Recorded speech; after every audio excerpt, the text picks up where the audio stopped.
another episode of And Just Like That, We Found Therapy. I am your host, Isabel, and I am delighted to be joined by Dr. Nicole Thompson. Dr. Nicole Thompson is a sex and relationship psychotherapist, founder of the Pleasure Practice, and the academic who published the world's first research study on relationship anarchy. She's also trained in psychedelic-assisted psychotherapy, author of the Psychedelic Jealousy Guide, Craft and Secure Non-Monogamous Relationships, and host of the podcast Modern Anarchy. Welcome, Nicole. Such a joy to be here. Such a joy. I'm such a big fan and so excited to talk about Sex in the City. I often, when I write my newsletter to folks, I feel like I'm Carrie, just like walking around the city of Chicago being like, how do we liberate sex? So I'm excited to talk about it. Yeah, exactly. I feel like my Substack channels the worst and best Carrie Bradshaw. But today we're here to discuss Season 3, Episode 16 of Sex in the City, Hot Child in the City. In this episode, we open up with Samantha taking a meeting with a bit of a brat, Jenny Brier, who is celebrating her bat mitzvah.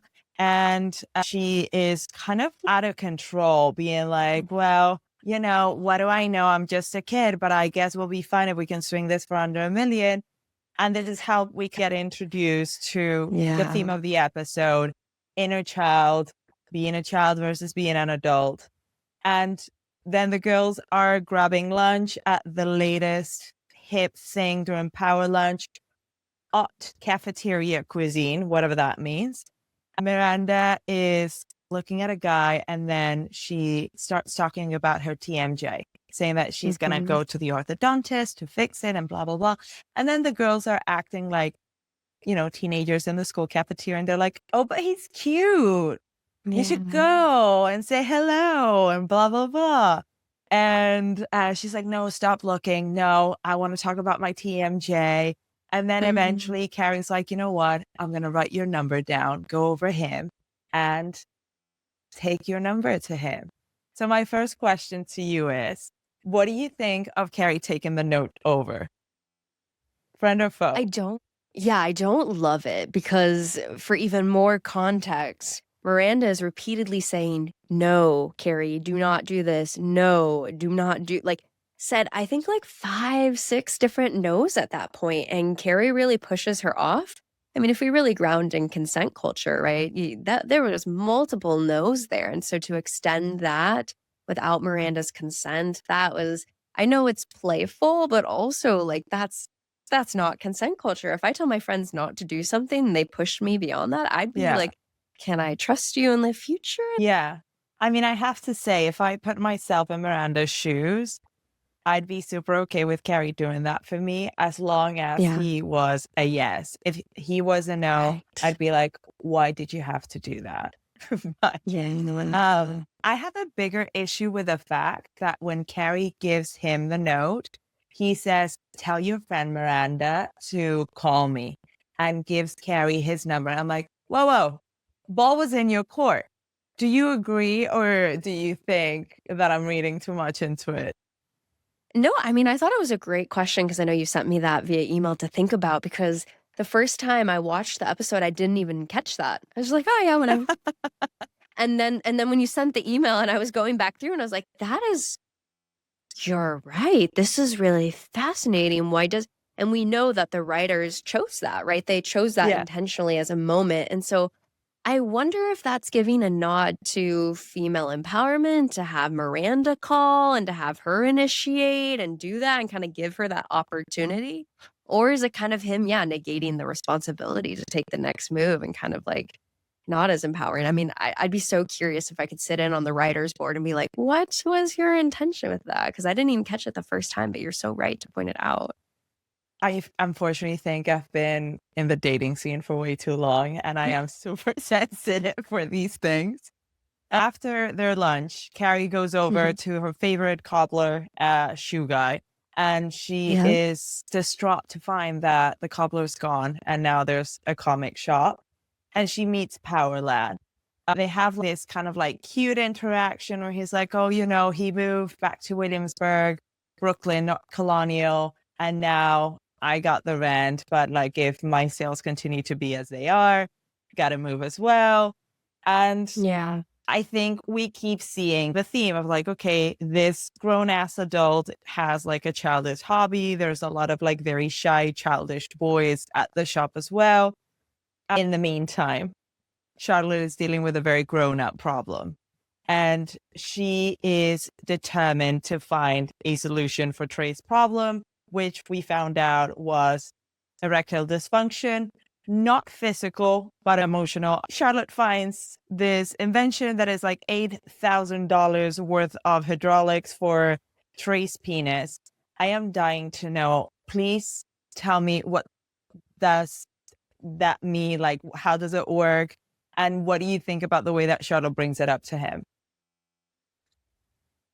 Yeah, I mean, even the framework of the erectile dysfunction doesn't feel like it's accurate, right? Because clearly we know in the scene that he starts to masturbate and enjoy solo pleasure Yes. to other sorts of content. So clearly he's not having that issue, right?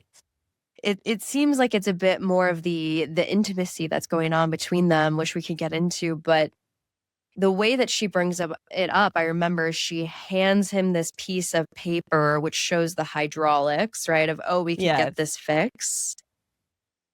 And I would say that's not the best way to bring up that conversation, right? Like, you're having this disconnect in your sexual relationship, in your marriage. And rather than bringing up the more vulnerable things, which would be to say, like, hey, I'm feeling this is really impacting my sense of self. I'm feeling really disconnected to you. How can we work on this together? She goes to the quote unquote easier route, which is less vulnerable of here's the solution and I'm going to slide it over to you, which I think is very reflective of her character, right? Her character is always really anxious around sex and doesn't really talk about it. So it makes sense in all of that fear and anxiety. She would go with a subtle pass of the paper to say, hey, maybe this is how we fix this. But I think Yeah. ideally we want to have much more of a vulnerable conversation about what's actually going on between the two of them and what they're experiencing with that, rather than going for the solutions first sort of method. And that might clearly wasn't the solution he needed, so we can even get into that. But like, just we really, when we're feeling disconnected in our relationships, we want to speak from the I statements, like I'm feeling hurt, I'm feeling disconnected. And then that opens up much more vulnerability with our lovers to be able to talk about that. Yeah. I have to say, though, I love the way that she tried to make it a we statement, in the sense like, this is Yeah. our problem and you're not alone. But I Yes. agree with you that you have to bring it to you in the how I feel and how that Right. makes her feel. But I'm Mm-hmm. curious to know, have you ever seen this? I don't think I've ever No, I've found never this seen that. kind of like hardware go into. I was like, what is going on inside? It's like a robotic penis. Fascinating. Yeah, no, I've not done enough research on that to know. Absolutely not. I've never seen that in my clinical work. Nope. So I I think the picture writers are Charlotte with playing a with us. button. Yeah, being like, Yeah. bounce up. Yeah. After that, we see Carrie and Power Lad, whose name is Wade, have a date at the arcade. So the writers continue to showcase this kind of like very playful teenage kind of romance. Mm-hmm. And the guy is like, oh, do you want to come over to my place? And he is in his scooter. And Carrie's just like, I'm not a girl to scoot over a guy's place on the first date. And then he's like, well, I have air conditioning. So she's like, okay, fine, let's scoot over. And then we find out that Wade has a beautiful apartment with a beautiful terrace overlooking Central Park because he lives with his parents. Which, all this to me, I'm like, huge deal breaker, dude. Like, what Mm-hmm. a equivalent of boner killer for a woman. Mm-hmm. But I have to say, after seeing Carrie fall for Mr. Big, the Russian, Sure. and stuff like that, I'm Sure. like, girl, I am surprised by the range that you have. So my next Yeah. question to you is, do you think that Carrie is wasting precious years, as I hear a lot, by dating somebody that it's so outside her type? Or do you think that it's actually a good exercise to sometimes think outside the box? Yeah, there's so much here. We could have a full multi-hour conversation on just this question, because it kind of depends on what your intentions are. When you say precious time, my understanding of that preciousness is often the biological clock piece that's kind of put onto there for women. So Carrie's never talked about wanting to have kids, right? So for her, I don't know if we want to frame that as precious. Obviously, our whole life is precious. I love that intentionality with your time and your energy. Now, for Carrie, for someone who doesn't want to have kids necessarily, then she's not on that biological clock trajectory. So Yeah. at that point, it comes down to intimacy and connection and being able to enjoy. I mean, if Carrie is on the relationship escalator in terms of attraction, dating, exclusivity, being married, and dying together, she might have in her own felt sense like, oh, I need to be married by a certain age, which then creates a lot of pressure and the sense of preciousness. But I feel like one of the big things of Sex in the City is that Carrie has her own apartment. She has her own job. I think that's where I connect with this so much too, where it's like, I have my own apartment. I have my own business. Like, I don't need a man to have a house. I actually don't want to move in. Like, my own life goals are to live by myself intentionally in terms of like Virginia Woolf and the feminist revolution, in terms of a woman having a room of her own. I've always wanted to have an apartment and a studio of my own. And we see Carrie kind of carry through to that into the older age version of the Sex and the City show, just like that. They see her still living by herself. So she's really carried that arc even beyond this episode into the recent remake where she's living alone. So in that framework where Carrie doesn't want to live with somebody, where she doesn't want to have kids, then we think about, we're here to enjoy our life. And what I think is really cool about that experience with this guy that she's with is they do so much play. They smoke weed, they have a great time together, they go to the arcade, they do all these things. And I think there's often this push to get to some destination of seriousness and settling down. But what she's really enjoying is playing. She's having a great time. Again, she's not trying to ride the biological clock or the escalator in that way. And she's having a lot of fun. But I think it's important that you don't have to push yourself to hit some life goal destination. You get to choose which life goals. If you want to have kids, then yeah, this is a whole other situation we are looking at of like, okay, what's your timeline and things like that. But that's not Carrie's trajectory as a character. She's playing. So I really don't think it's any waste of time. I think it's actually really healthy for her to have play. Yeah, I love that. I think that she's a relationship girl. As much as she might not be the woman that wants to like get married and have children, she is the relationship girl. And in the next scene, we see her sitting down with Samantha for lunch. And Samantha's like, drop him immediately. And Carrie starts defending him like, no, but it's because how the market is. It's crazy. And he's saving up to get his own place. And he put all his money in the comic store. And Samantha's just like, no, the only way that I would like shack up with like a man that still lives with his parents would be with Prince William or Harry. I don't remember, which I thought was hilarious. Yes, she does say that. Yeah. But here, Miranda sits down with them. She is sporting a new sets of braces, which I used to have when I was a teenager. And like, my God, it does hurt just by looking at her. Yeah. And they get sent a bottle of Dom Perignon, compliments of Miss Jenny Brier, the bat mitzvah, whatever you want to call it. And she comes over with all her friends and she's like, oh my God, I didn't know that you were friends with Carrie Bradshaw. You are fucking fabulous. And like they have this super provocative, frivolous conversation where they are talking about having sex, blowjobs, dressed like maybe I was allowed to dress when I was 17, 18. And there is this conversation of like, how old are they? And she's like, 13.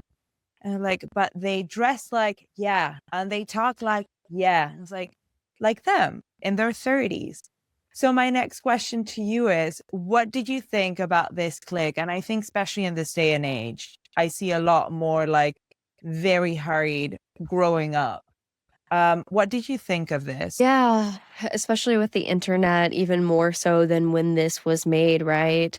Children these days have access to everything, including AI, and access to even creation of their own worlds with that. I mean, it is infinitely more complex in terms of the things that people are having access to. So it makes sense that there's going to be so much more speeding through some of those eras of childhood and development. I don't necessarily think that's a good thing.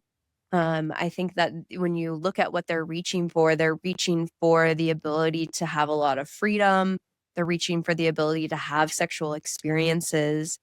Children will masturbate as early as even 2 years old. That can be seen clinically, right? And it's not uncommon. It's not uncommon at all for kids to touch themselves and to feel really good doing that. And so our society is so repressed around that I think most parents don't feel comfortable having that conversation with their toddler. And obviously age appropriate, right? In terms of, hey, this is your body. It has places that feel good. And we do that in private spaces and with ourselves. And we also know how to say no with other people, right? And that's really important that kids know how to communicate that for their safety at minimum, right? But also for their long-term development around releasing shame.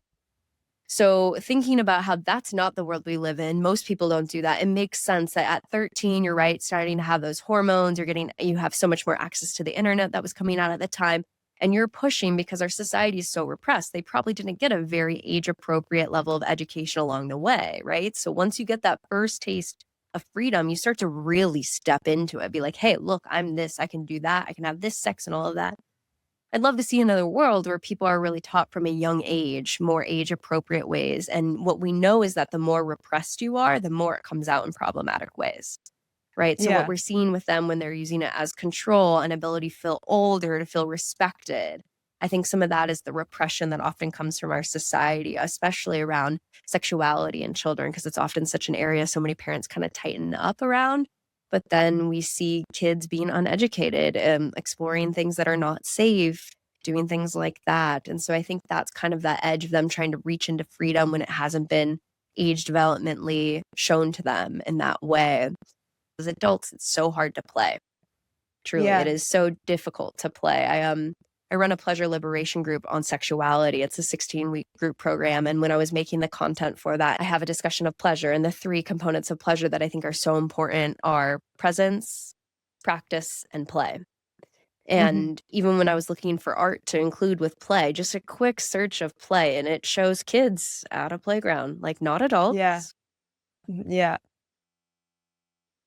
So we see here the kids who are supposed to be playing, trying to reach for adulthood because they're restricted. And then we see the adults reaching for playhood because they're restricted by capitalism and the work and the job force and the realities of like the timeline of having to be like, let's settle down, right? So you're seeing the ways that the repression is impacting both groups differently. Yeah. And I love how they tie the thread through the entire episode because, sometimes I just want to be a kid with the innocence of like not having to worry, responsibilities, etc.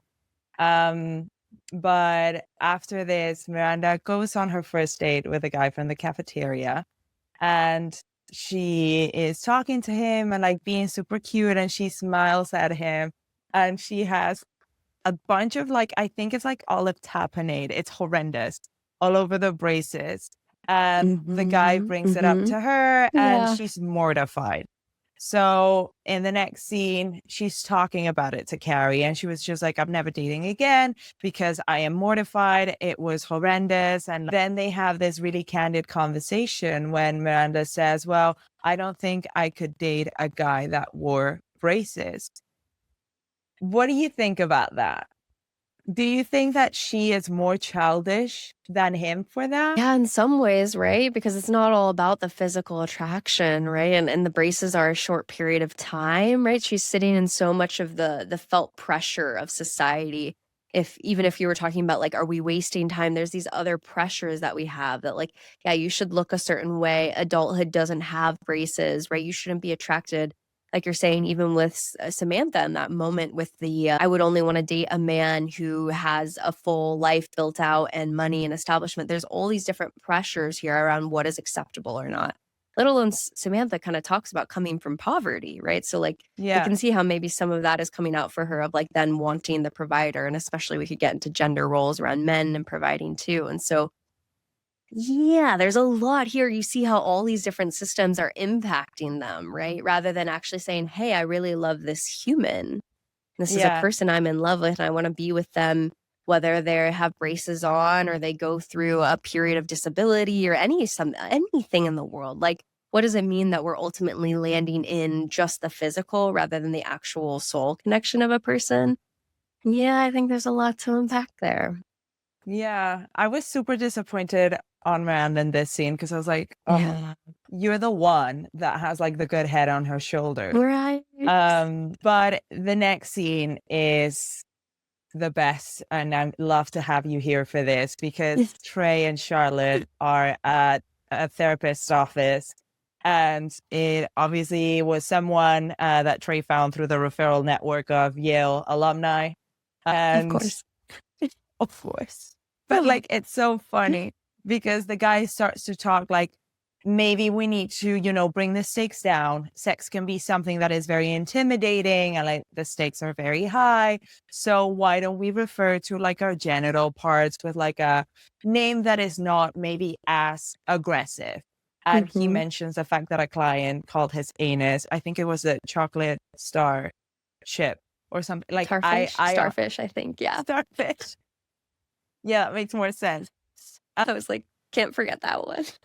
No, but he is so funny. And as he says that, Trey says, are you quite sure you went to jail? Which I love.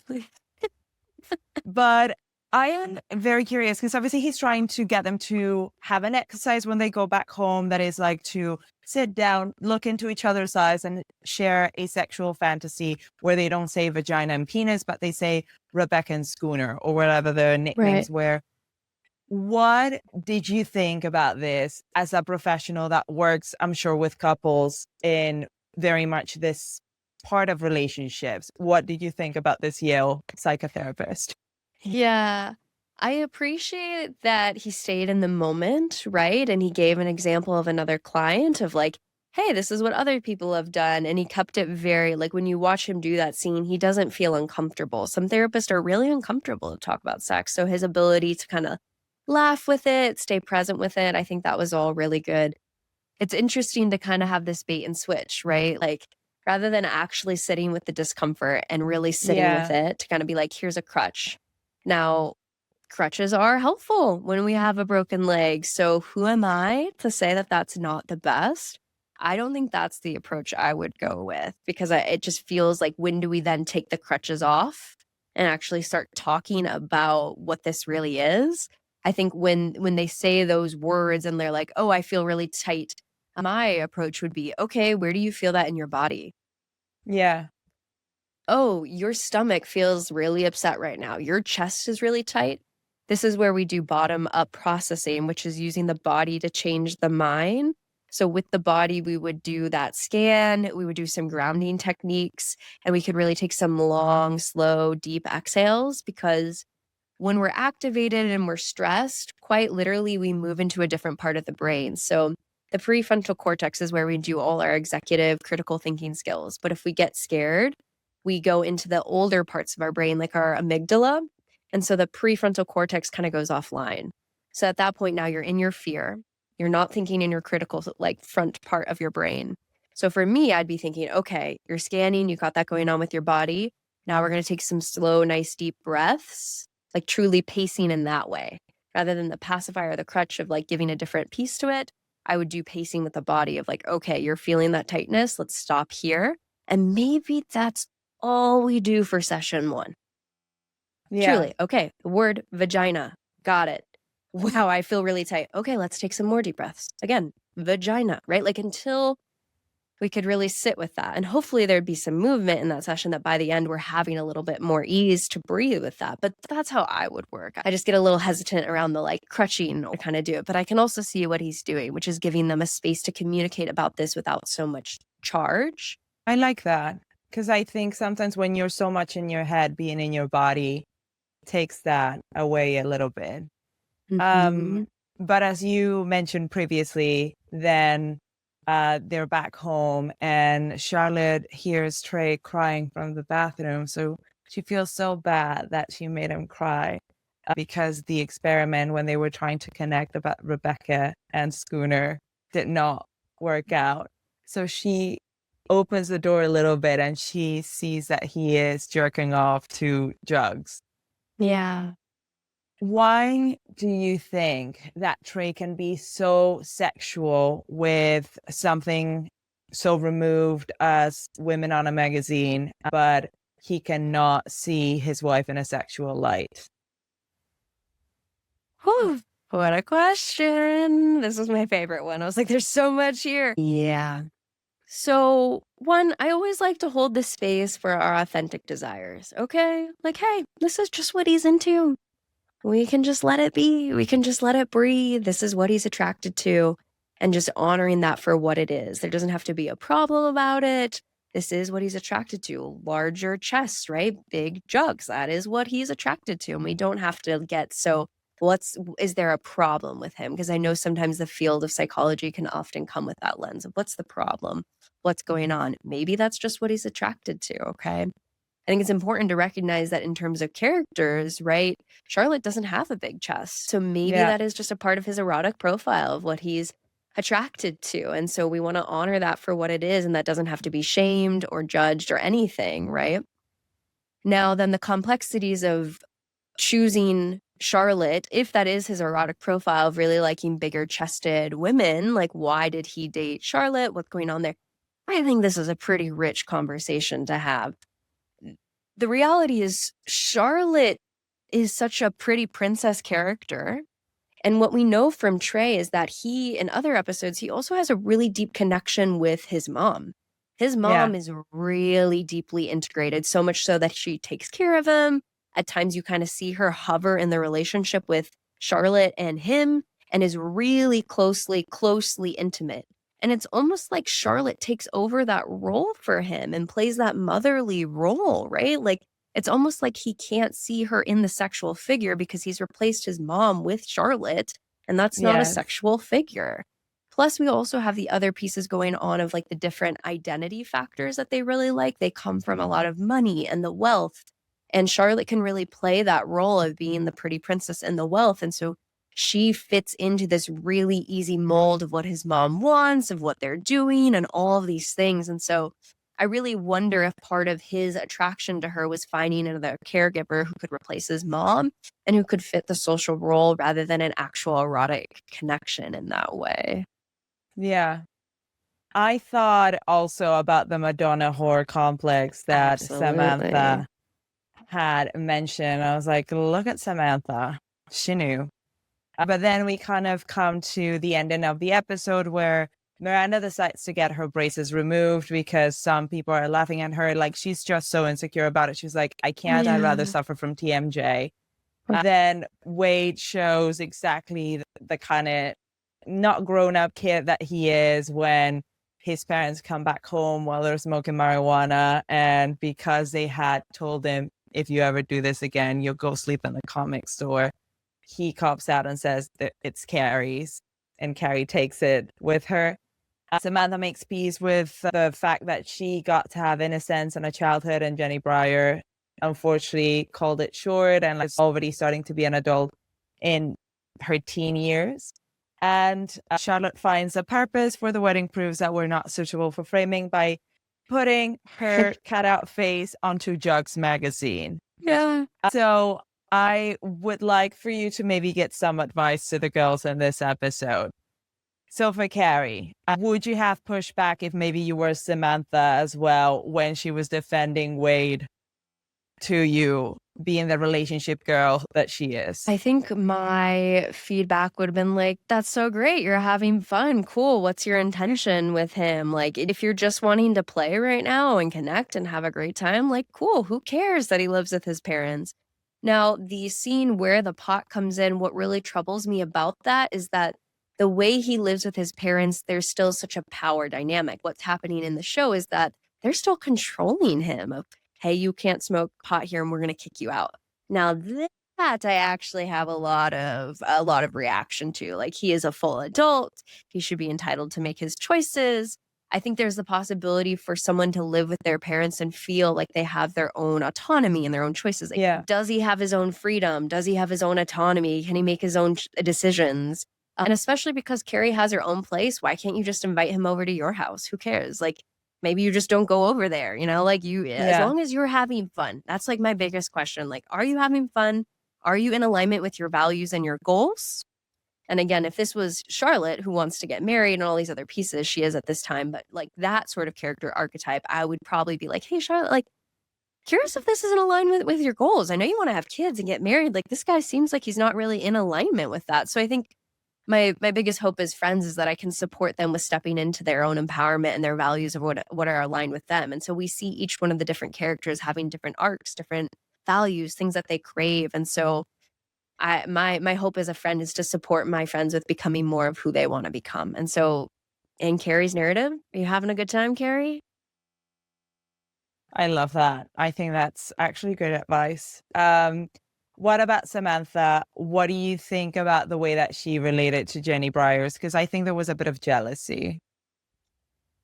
Yeah, there is a bit of jealousy in terms of like the socioeconomic difference, because she mentions growing up working at, wasn't it like a Dairy Queen that I think she said? Yes. Yeah, this world is full of so many deep inequalities, and someone like her who's not Samantha, but the Jenny at 13 to have access to buying a $200 bottle of champagne and having $1 million parties, right? Like there is a true inequality there of experience, and that frustration is something that we should all reflect on, of how can we make this more of an equitable world where people all have access to the things that are important to them, which includes recreation and play, right? And so I feel that frustration with Samantha when she says, I was at Dairy Queen and I wasn't getting to have all of this, right? Yeah. Do we really need to be spending millions of dollars on her party at 13? Like my heart breaks, having worked in community mental health. I've worked with so many clients who do not have access to food that I was working with. That reaction, I don't want to say is wrong in any way, shape, or form.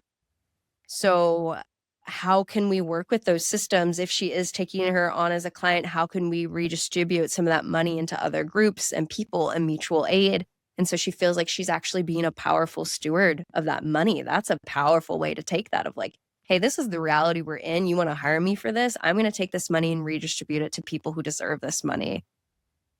You know, and then what does it mean to have empathy for her instead of being so stern, for Jenny to actually, which she does get to, right? In terms of the, wow, she's losing out on her childhood. So I think that's kind of where Samantha gets to, of like, wow, she has all this access and money, Jenny, but is she really free? Is she able to be a child in this? And the answer is no. So I think that empathy comes down to seeing how we're all hurt by the system. So I'm grateful that she got to that space of the arc. And how can you redistribute that money, Samantha, so that you feel like you're being a good steward of all the millions of dollars that are coming into you with that work?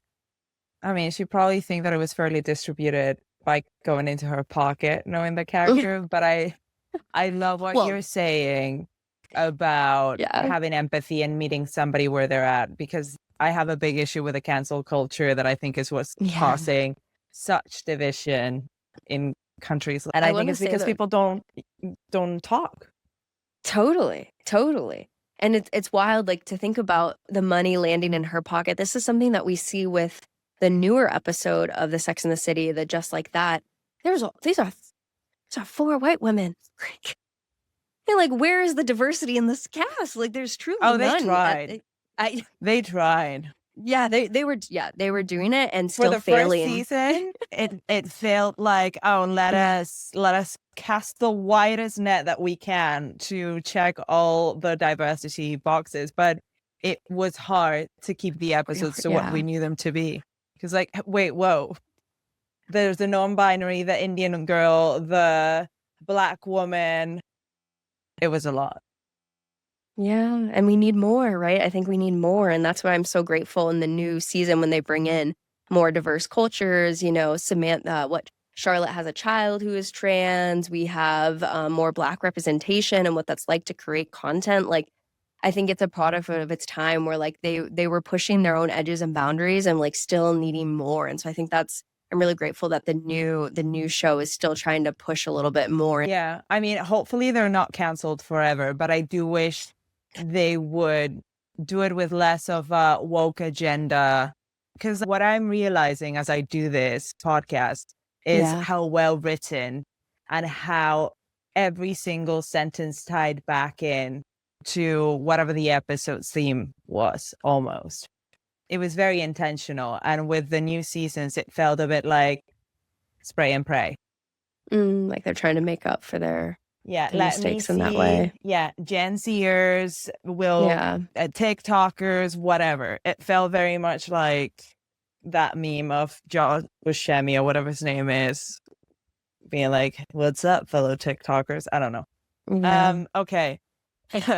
About Charlotte, hmm how would you have maybe taken them into your office after having that first in-body therapy session? How would you have like bridged them into maybe having sex successfully? I guess my first question is, does Trey want that? Fair enough. You Fair know, enough. when you're a couples therapist, we talk about how our client is the couple, right? Our client is the couple, and what do they want, and how do we find mutuality of this connection? Because I don't know if Trey really wants to have sex with Charlotte, and I would feel uncomfortable if I came in pressuring that agenda. So I think my first question, yeah, fat cat's coming. um, she loves to tap the mic. I I love think the cat. I know, It's the just like, fat I'm cat. here. Exactly. She's my co-host with Modern Anarchy. My first question would be direct with Trey of like, do you want to have sex in your marriage? Okay, statistically, the amount of marriages that don't have sex pretty high. Like that's very common. I'm not going to say it's healthy, or whatever, but it's very common for many people to have sexless marriages. People have marriages out of financial perspectives and desires and things like that. So like, I would first ask Trey, like, do you want to do this?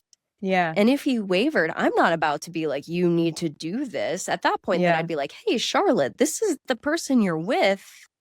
Is this what you want? And if not, how do we separate? How do we find new ways of being together if that's a possibility, right? Given that Charlotte is monogamous, I think that would be tricky. So it sounds like they would need to have a full separation in terms of their romantic and sexual connections and hopefully be able to maintain a friendship. That's ideally what we'd like. But I think my first question would be, does he even want this? Now, if he does, again, because you can't force someone to take the experience, you can't force the horse to water. I work with psychedelics. You cannot force somebody, and you should not force somebody to take the psychedelic, right? So they have to want the change.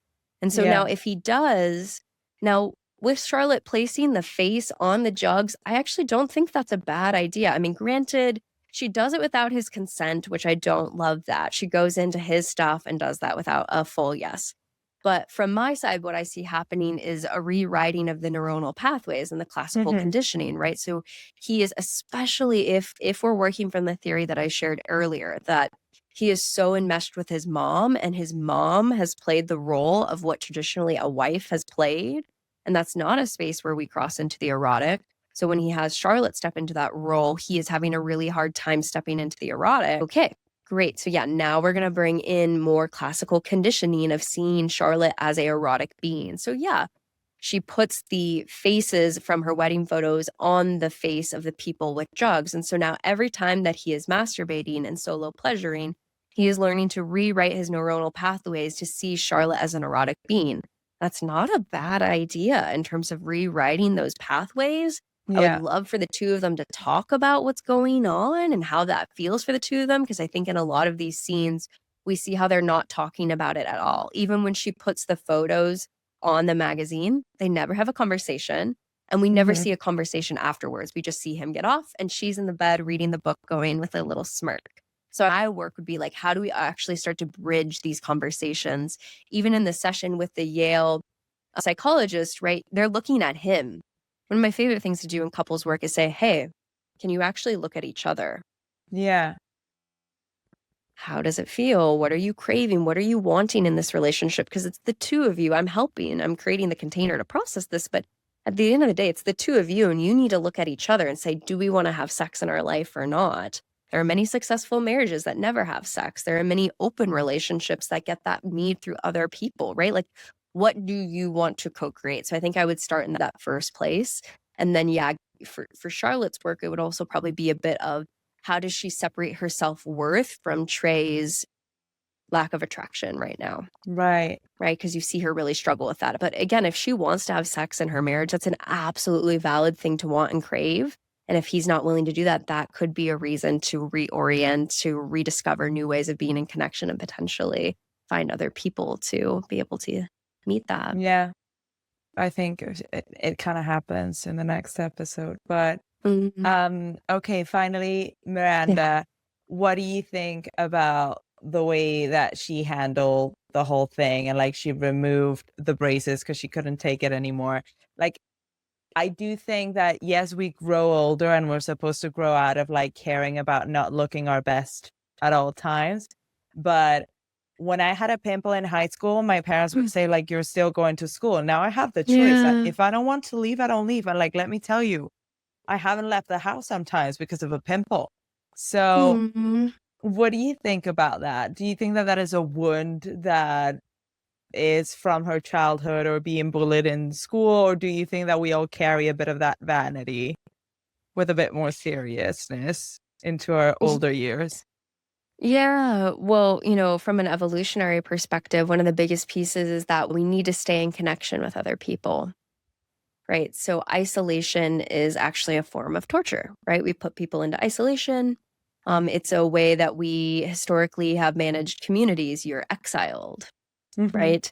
And from an evolutionary sense, we couldn't survive on our own until very recently in modernity, where now we have access to all of the things that we have now. But historically, surviving on your own was pretty difficult, especially depending on your climate and even psychologically, right? Again, isolation is what puts us into complete psychological pain.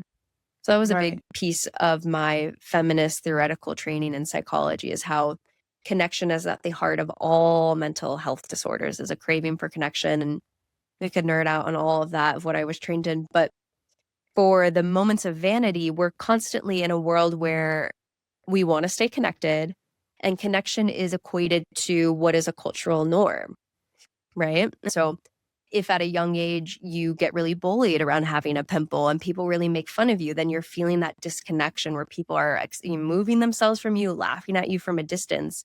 And it brings up all of that evolutionary fear, right?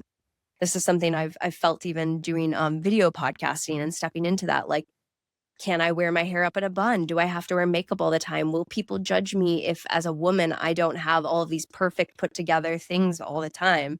And I'm still showing up with makeup because I want to. That's also true. Same. And I have so many lights.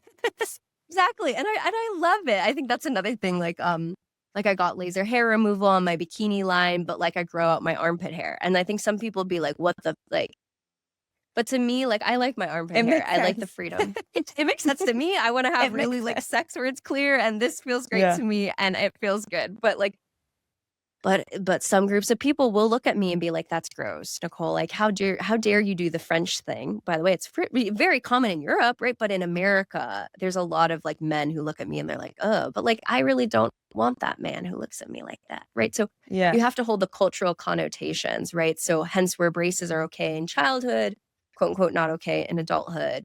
Armpit hair, not okay in America, maybe very okay in Europe, right? So like, we are all constantly navigating that and looking for connection. So I think that's really at the heart of what's happening there. And so for Miranda, if I'm coming into advice, do you want to really date people who are going to judge you for your braces? Yeah. Full stop there. Okay, first question. Because if they're that shallow, like, is that the kind of person you want to connect with in the first place? Yeah. So I think one of my biggest hopes is with my lovers, with my friends, with my clients, with everybody that I meet, like, how can I support you with being in alignment with your values? So Miranda, like, what are your values? Do you like your teeth? Do you not? If you don't like them, then like, hell yeah, I'm gonna stand by you. I'm gonna be with you through every shitty guy that says no, or girl, because she ends up being gay later on.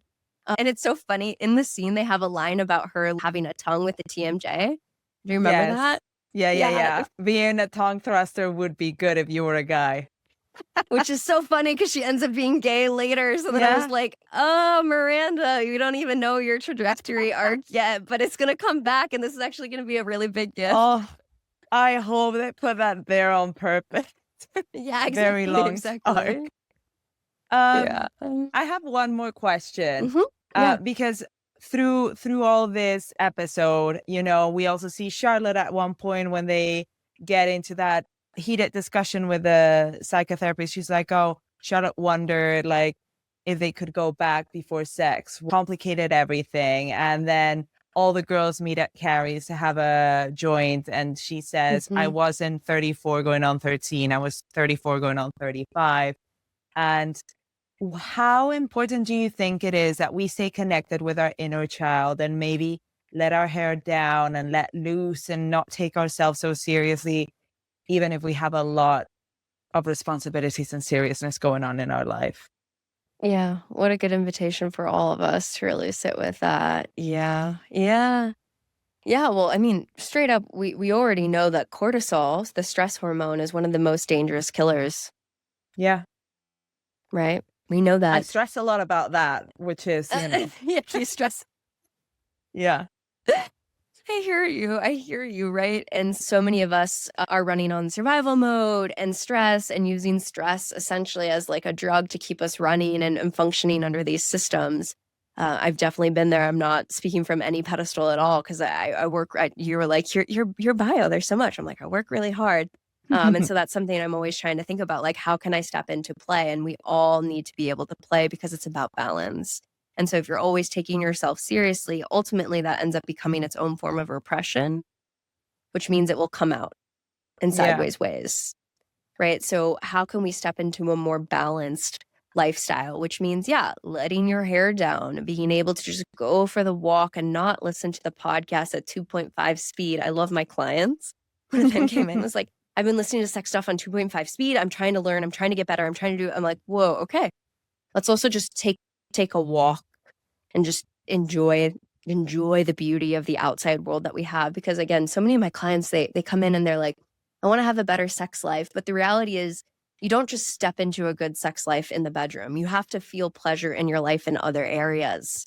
You don't just flip the switch and you're like, cool, now I have good sex. It's really about your headspace. When you're walking and you're outside, can you feel the sun on your skin? Can you feel the wind that is rustling through your hair? Can you feel the gratitude of this moment and the joy that you have the space, the capacity to go for a walk right now? Like that framework is absolutely going to translate when you're in your sexual experience and you're feeling the touch of a lover, you're feeling the gratitude of intimacy, and you can be really present, right? And so if you're constantly in the go, go, go, go, go, you're not going to just flip that switch and then be enjoying your sex life. So the ability to play, which is such a crucial part of sexual joy, such a crucial part. Yes, I really want to invite all of us, myself included, as like an invitation to like, how can we bring more play into our life and find that balance and know that that's actually a part of our longevity and our health as well, because the cortisol will take us all out if we don't find that balance. No, I swear, sometimes when I see a kids party and somebody's blowing bubbles, like it brings such a big smile to my, and I really get into it. Yeah. But that's it for the episode. I'm really curious to have you talk a bit more about your work. I got really curious while doing research on you about how you work with psychedelics and also what your paper about anarchy around relationships was, and anything else that you think my listeners might find interesting. Yeah. I love this work. Truly, it's such a joy. It's a place where I get to play. The podcast I run, Modern Anarchy, is a place where I get to play and have so much fun with guests. And yeah, we unpack so much more of what it means to have a liberated sex life, what it means to have pleasure in your sex life, and to get outside of the scripts. And that's really what is at the heart of my dissertation. The concept of relationship anarchy is a movement of deconstructing the power structures that impact our ability to love and be in connection. It is as simple as that. And, I could get much more nerdy on it and all the 200 pages I wrote on it and the people I've interviewed and blah, blah, blah, blah. But at the heart of it is, can we step into liberation from these boxes that we've been put in? And then can we also do that in community, because our liberation is braided together? So that balance between the individual liberation and knowing that it's connected to the collective. So how do we care for the people and bring more of that into our world? And so there's so much to learn about that. On my show, I had a whole series of relationship anarchists who I would interview about their life and what they practice that like. And You can be a monogamous relationship anarchist. You can be a relationship anarchist that gets married. You can be one that is polyamorous. You could be one that's kinky, that's vanilla, like all of the things. And at the core of it really is this deeper question of how much of this desire I have is really my own versus the system's. How can I sift through that and make sure that I'm really in authentic desire with what I want with my life? Like, for example, the Madonna and the whore. What a great example, right? In terms of like women perform like this, and this is how we exist in relationships. Relationship anarchy would be really stepping into that and deconstructing that very hard and say that you can absolutely embody both and that it's the patriarchy that put that on us. And so Yeah. the concept of relationship anarchy is so broad. The dissertation is for free on my website. That's really important to me. Free resources. I have different resources about expanding sexual pleasure and relationship check-ins and tools for non-monogamy and so many other things for free on my website. And the work I do with psychedelics is deeply connected to this. It's all liberation work. So we know that when you step into psychedelic spaces, you are really playing with the neuroplasticity of your brain. There's a 72-hour window during the experience and afterwards where you're really having more neuroplasticity, which means you're making more new connections in your brain. And so, for example, if we're thinking about the Madonna and the whore complex, if you come in with that intention when you're working with me or any sort of psychedelic healer, you're going to make new connections on how to dismantle that and what it means to be in your authenticity as a woman who loves people and also has beautiful sex. Like, absolutely, those two things can be tied. And so we can have a psychedelic experience to help kind of like move that through the body and be able to process new novel ways of looking at that.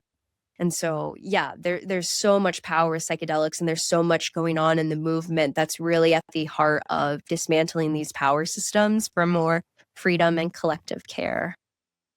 Do you have a favorite psychedelic that you think welcomes a neuroplasticity? Wow. In what context? In a therapy yeah, God. I'm very curious. In a therapy, like one maybe for conversation, have a bit more of like the capacity to follow a thread and push the boundaries in conversation, and maybe one that is more on the physical. Yes. So the reality is all of the drugs you could have a conversation level. It's about dosing. So all of the psychedelics well, God, I shouldn't say all of them, it's like salvia is a whole other thing.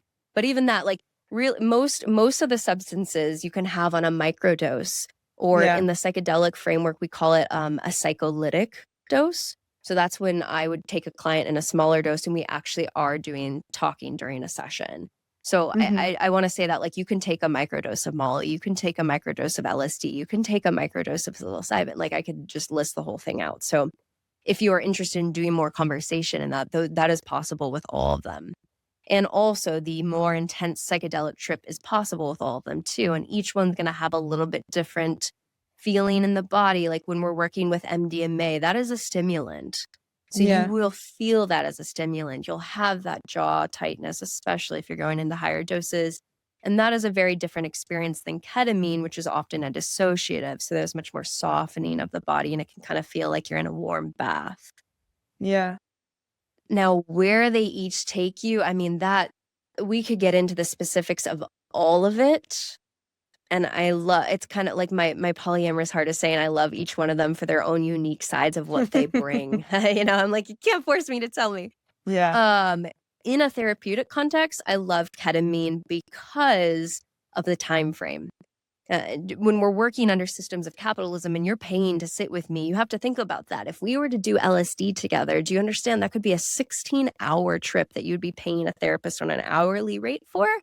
That's pretty intense. Okay. Yeah. So Molly, we're looking at 4 to 6 hours. Psilocybin, we're looking at 4 to 6 hours. So with ketamine, you can take a much smaller dose and still get a pretty significant trip. So we do intramuscular as the main form I do with my nurse practitioner. And, it's a 45 to an hour experience. And that's really beautiful for the systems that we live in and the ways that we structure work. Because then you can have that full psychedelic where you're tripping and you're in that space and you're able to have the full experience and process that and then still come back. And because it's intramuscular, because it's medical grade, it does process through the body pretty cleanly and pretty quickly. So it's not like multiple days after of feeling disconnected. Sometimes that's some of the harder points of Molly for me is the come down, the pretty significant depletion of the serotonin. All of that can be pretty tough on the body. Man, is it a beautiful experience though, in terms of talking to be on Molly and just that really big heart opener, because because it is a stimulant, you're still so present. Sometimes when you do so much of ketamine or so much of psilocybin or any other really, really intense psychedelics in that way, I shouldn't even say intense, but they just produce more of that ego death visual experience than Molly really can, where you're still pretty present. Yeah. Pretty clear because of the stimulant pieces. So in terms of talking, that can be more powerful. See, I could nerd on it for a long time. I could listen to you talk about this for hours, but I have to say now I can only think about having Trey drop acid in the session Oh my with you. God. Yeah, could What you would have imagine? come out of that? I would see. Yep, I'm ready for that. That's the kind of work I'm so passionate about. Like maybe a shorter time frame. And when I first got into the ketamine work, I was very like, oh, ketamine. What a bummer. Yeah, I was like, why can't we do psilocybin? Why can't I mean, yeah, that's a fair question. Like, I'm not here to say no to play and recreation, but I will say in lived experience, having medical grade and doing it in a set and setting where it's a container of being held is a radically different drug. Radically different drug. The amount of clients I've had who said, oh, I've done this at Burning Man, blah, blah, blah, blah, blah, blah, blah. And then they do it in the therapy session and they're like, this is not the same drug. And that really comes back to the frameworks of set and setting. And for your listeners, like intention.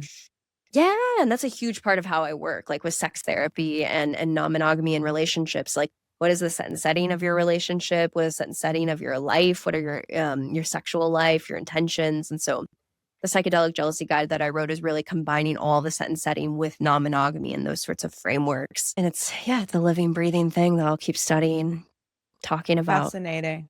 I know. Thank you so much for your time, Dr. Nicole. It's been honestly fascinating talking to you. And I'll drop in the show notes, everything. And if you want to plug your socials quickly now as well. Yeah, dear listener, would love to have you come over to modernanarchypodcast.com. That's where you can find all of my free resources, all of the links, I write a newsletter, very similar to Carrie, similar to your Substack, right? All about these things and more. So all of that's for free at modernanarchypodcast.com. Thank you so much, Dr. Nicole. I'll talk to you soon. Thank you so much for tuning in to another episode of And Just Like That, We Found Therapy. If you loved it, follow the podcast, leave a 5-star review, and send this episode to somebody who needs it. It really helps the show. And don't forget about our new segment this season, He's Not Your Mr. Big. If you have a love dilemma you want answered by one of our in-house experts, you can now submit directly through the form on my website. The link is in the show notes. Or if you prefer to keep it personal, slide into my DMs on Instagram at WeFoundTherapyPod. See you at our next therapy session. I love y'all. Bye.